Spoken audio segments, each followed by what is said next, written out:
Você aceita a lei da reencarnação e do karma como válida ou admite um estado de completo aniquilamento?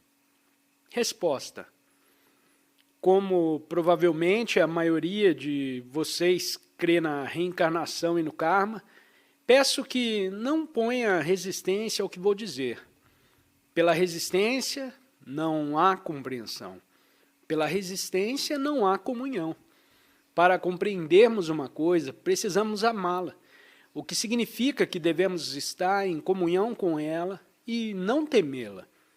Em primeiro lugar, a crença de qualquer espécie é a negação da verdade. A mente que crê não é uma mente que perscruta. A mente que crê nunca pode achar-se em estado de experimentação.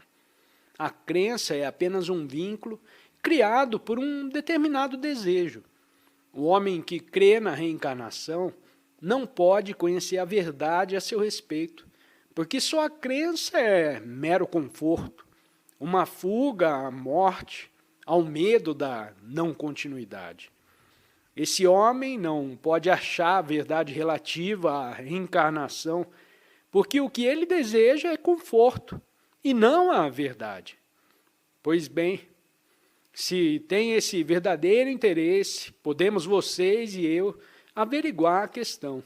E o que importa é a maneira como nos aplicamos ao problema. Como nos aplicamos ao problema da reencarnação? Nos aplicamos a ele com um sentimento de temor, com curiosidade, ou com o desejo de continuidade? Ou deseja conhecer o que é? Não estou fugindo à pergunta. A mente que deseja conhecer a verdade, como quer que ela seja, encontra-se, de certo, num estado diferente daquela que teme a morte e anda em busca de conforto, de continuidade, e por isso está apegada à reencarnação. Essa mente, é claro, não se acha em estado de descobrimento. Assim, a maneira como nos aplicamos ao problema tem importância.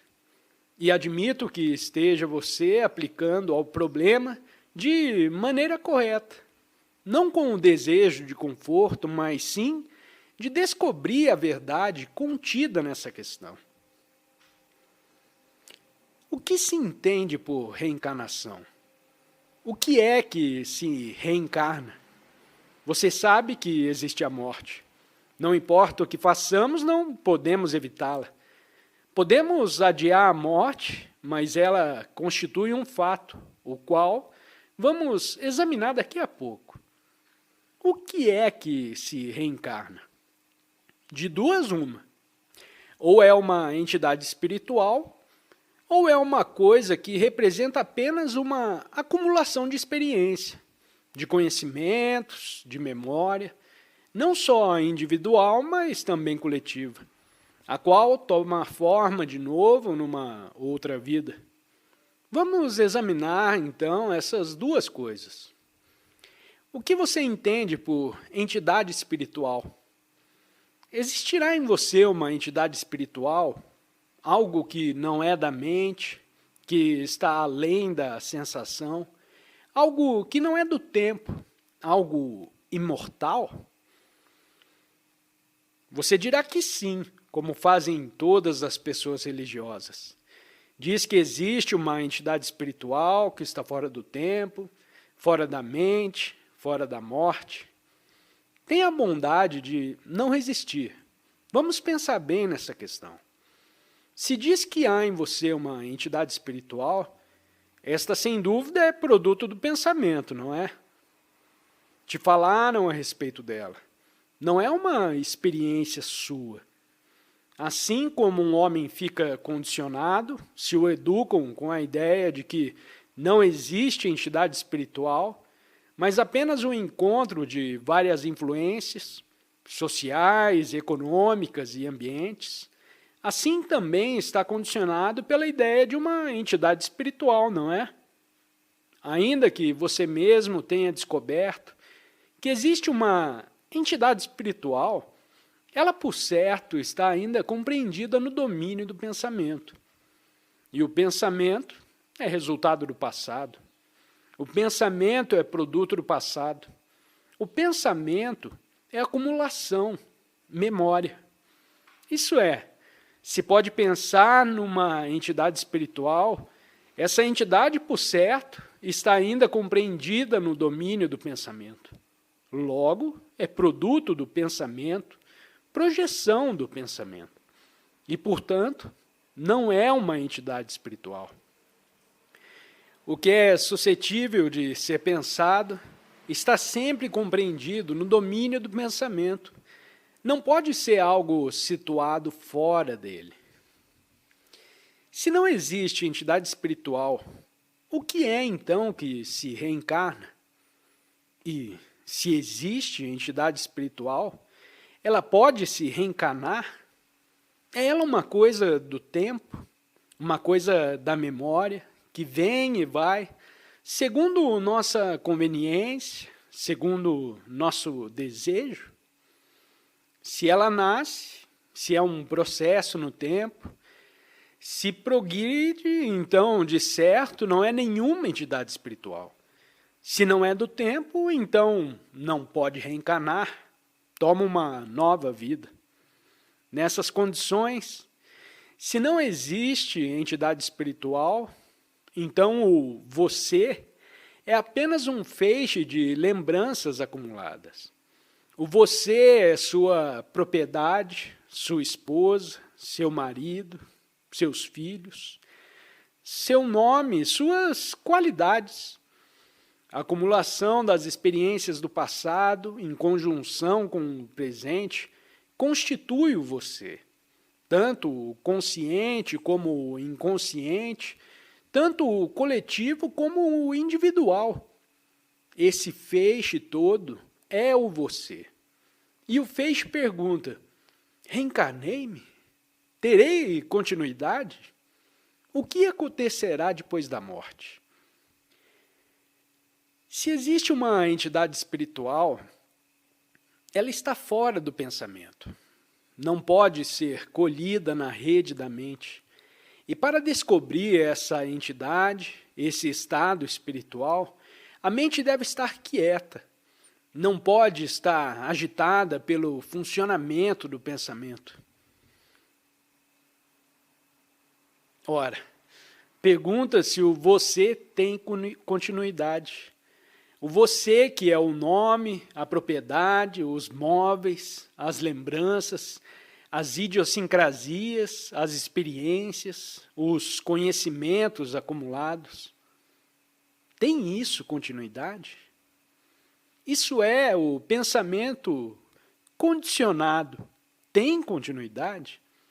O pensamento, é claro, tem continuidade. Para o perceber, não precisa investigar muito. Tem continuidade em seus filhos, em sua propriedade, em seu nome.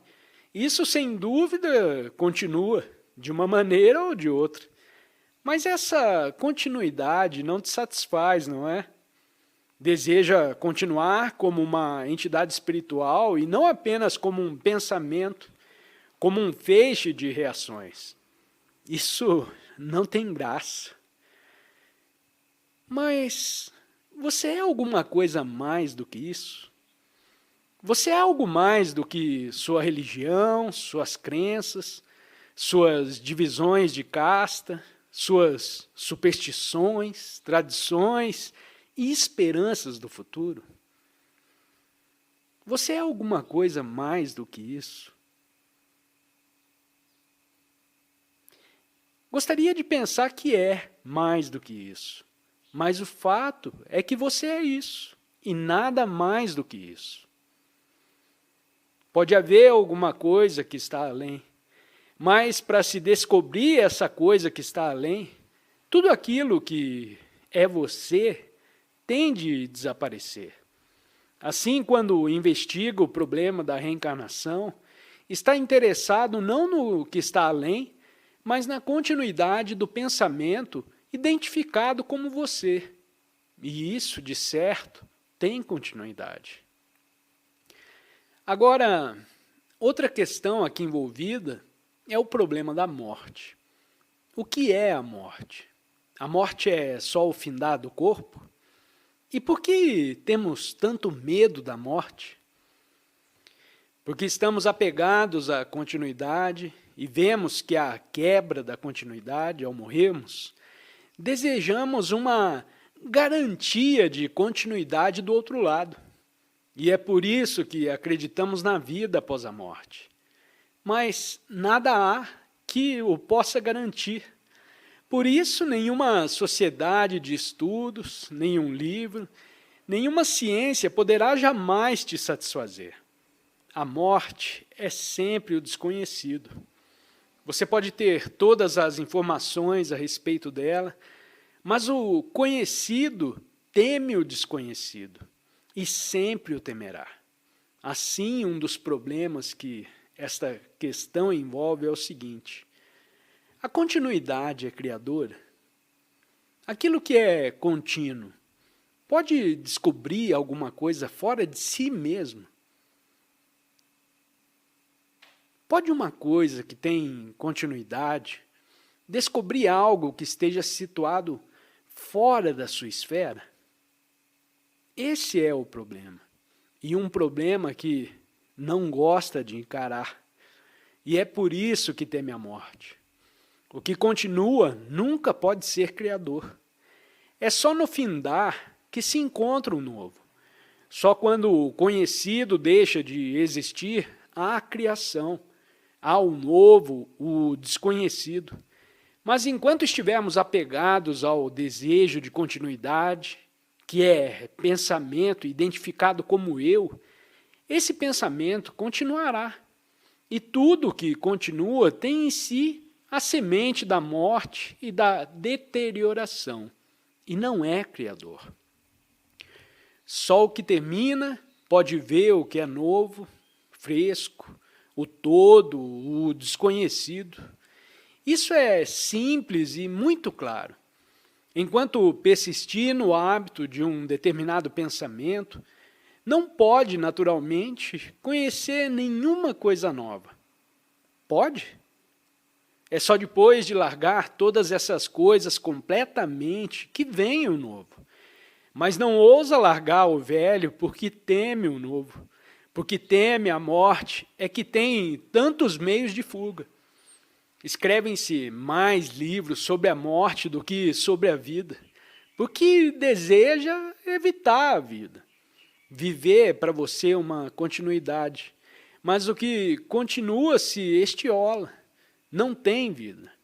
Tem sempre medo de encarar o fim, e é por isso que deseja a imortalidade. Tem a sua imortalidade no seu nome, na sua propriedade, nos seus móveis, nos seus filhos, nas suas roupas, na sua casa. Tudo isso é a sua imortalidade. Você a tem, mas deseja algo mais. Quer imortalidade do outro lado. E essa também a tem através de seu pensamento, identificado como você na continuação.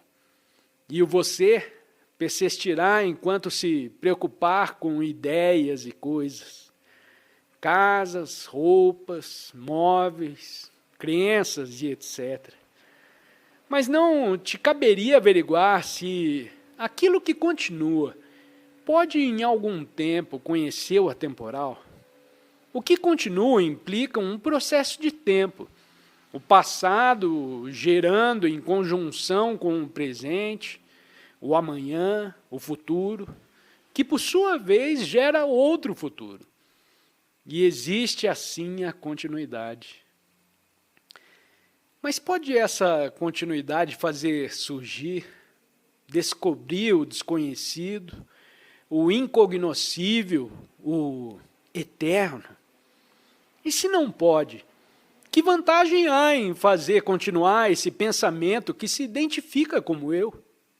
O eu, que é pensamento identificado, estará sempre em estado de conflito, de constante sofrimento, de preocupação perpétua com problemas e etc. E tal é a condição da continuidade. Só quando a mente findar, quando não estiver identificada como eu, conhecerá o que está além do tempo. Mas o mero especular sobre o que está além é desperdício de energia, é a ação do indolente. Assim, aquilo que tem continuidade nunca pode conhecer o real, mas o que finda conhecerá o real. Só a morte pode mostrar o caminho para a realidade. Não a morte da velhice, nem a morte da doença, mas a morte de cada dia, o morrermos a cada minuto para vermos o novo. Nessa questão está também implícita o problema do karma. Não prefere que eu trate dele numa outra ocasião? Ou quer que faça agora?